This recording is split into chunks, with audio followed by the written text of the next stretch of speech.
Ashley சமர்ஸ் 2 குழந்தைங்களோட தாய். அதிக தண்ணீர் குடிக்கிறது நல்லதுன்னு சொல்ற கட்டுரைகளை வாசிச்சு அதன்படி செஞ்சவங்க இவங்க. ஒரு தடவை தன்னுடைய குடும்பத்தோட விடுமுறையை கழிச்சுக்கிட்டு இருந்தப்போ இவங்க 20 நிமிஷத்துல 4 பாட்டில் தண்ணீர் குடிச்சாங்க. ஒரு நாள் முழுசும் நாம குடிக்க வேண்டிய தண்ணீர் அளவு இது. நீர் நச்சுத்தன்மையாகி உடனே இறந்து போயிட்டாங்க. இன்னொரு உண்மையான நிகழ்ச்சி சொல்றேன். ஜனா சாம்சோனோவா சைவ உணவு பிரியர். பச்சை காய்கறிகளையும் பழங்களையும் மட்டுமே உண்பதால உடலுக்கு ஏற்படும் நன்மைகளை பற்றி மீடியாவுல தொடர்ந்து பேசிக்கிட்டு வந்தாங்க. இவங்க தொடர்ந்து 4 வருஷங்களா பழங்கள், சூரியகாந்தி விதைகள், பழச்சாறுகள் மட்டுமே சாப்பிட்டு வந்தாங்க. வேற எதையுமே உட்கொள்ளல. அப்புறம் பலாப்பழம் மட்டுமே சாப்பிட ஆரம்பிச்சாங்க. பட்டினியால இறந்தே போயிட்டாங்க. இப்படி சாப்பிட்டுட்டு வந்தா உடல் நல்ல மாற்றம் அடைஞ்சு இளமையா தோன்றும்னு சொன்னாங்க.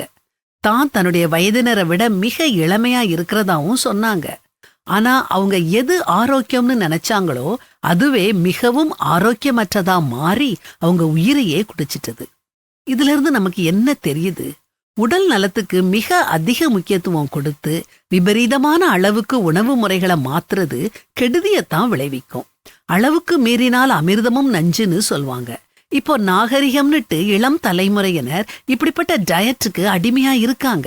விபரீதமான அளவுக்கு அதிகமா எதை செஞ்சாலும் அது நன்மை பயக்காது. இதுலயும் நாம மிதமா இருக்கணும்.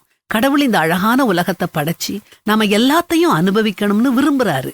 தானியம், பருப்பு, பயிறு, காய், கனி, மாமிசம் எல்லாத்தையும் மிதமா சாப்பிட்டு ஆரோக்கியமா வாழுவோம். அதுதான் பேலன்ஸ்டு டயட், அதாவது சீரான உணவு பழக்கம். எல்லா விஷயங்கள்லயும் மிதமானவர்களா இருக்கத்தான் நாம அழைக்கப்பட்டிருக்கோம். சுய கட்டுப்பாடோடும் திருப்தியோடும் வாழுவோம்.